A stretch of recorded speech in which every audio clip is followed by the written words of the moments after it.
Good afternoon, everyone. This is Matt over at MilestoneCapitalGrowthPortfolio.com. I wanted to take a look at the VIX and the market, see how we're doing there, and a couple other tickers. But we'll take a look at the VIX here first. Let's get rid of this box. We don't need that anymore. But as you can see, we filled this gap right here. We do have a lower gap right here that has not been filled yet. Just to keep keep you aware of that. But right now we're looking at the VIX, and it had a nice little pop today, of course, with the market doing its thing. It did break the little consolidation box, came back in a little bit after it hit the resistance and the middle Bollinger Band on the daily. It does have room to come up to this area right here. It's going to need some conviction and a push, but for any kind of technical breakout or trend break, looking right here first. So pretty much falls in line with your upper Bollinger Band. By that time, this will be overbought. So, I think we're going to consolidate down into this area here. Taking a look at the SPY. But I do think we get a nice little pop and finish that off for a nice little move up. And taking a look at SPY, looks pretty good here. Came down to this middle Bollinger Band support and on the daily and the 200 SMA. He got close to it and then it shot back up again. Came back inside the box pretty good. So for now it's inside, just chilling out inside the box here. But we do have this gap at 205.32, and I firmly believe that we're going to get that. That'll fall in line with the VIX coming up. You can see here the relative strength index is coming off of that 70 and slowly dragging down to the downside. Your STO just crossed also. So potentially we can get a full move all the way down to this lower Bollinger Band 199. We also have this gap over here, and actually there's a lot of gaps, but we also have this gap right here. We'll put the other ones up as we get closer. So at any point we can continuously drift to the downside. I guess the China data mattered this time, so we'll have to see what happens. The Dow, same thing pretty much. At the 200 right here, middle Bollinger Band, little gap right here. Only two gaps ever left in the Dow that I have ever seen in all the years that I've been doing this. Has been in since October. We have one here and we have one here. So all gaps get filled. You'll have to keep an eye on that.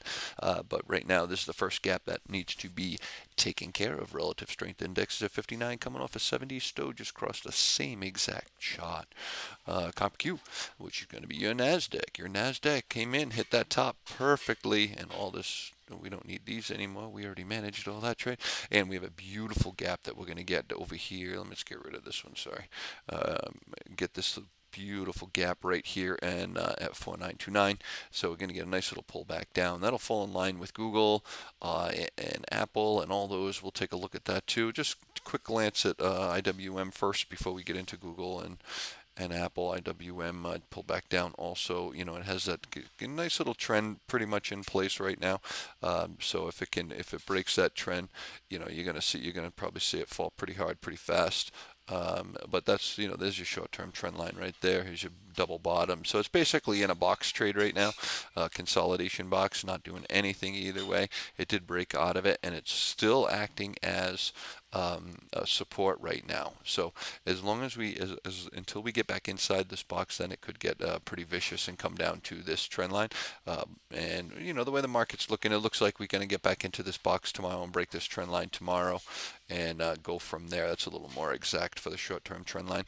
And then we'll come down to this 110 here. So that looks good. So Google looking a little bit long-term, or a little bit more long-term. I got a 658 target on that. The first resistance, the first support area, probably going to be actually the bottom of this box right here at 701. Look for $20 down, and you got a 692. So pick your time frames on the trade. You can see your relative strength index start turn down. Your STO started cracking.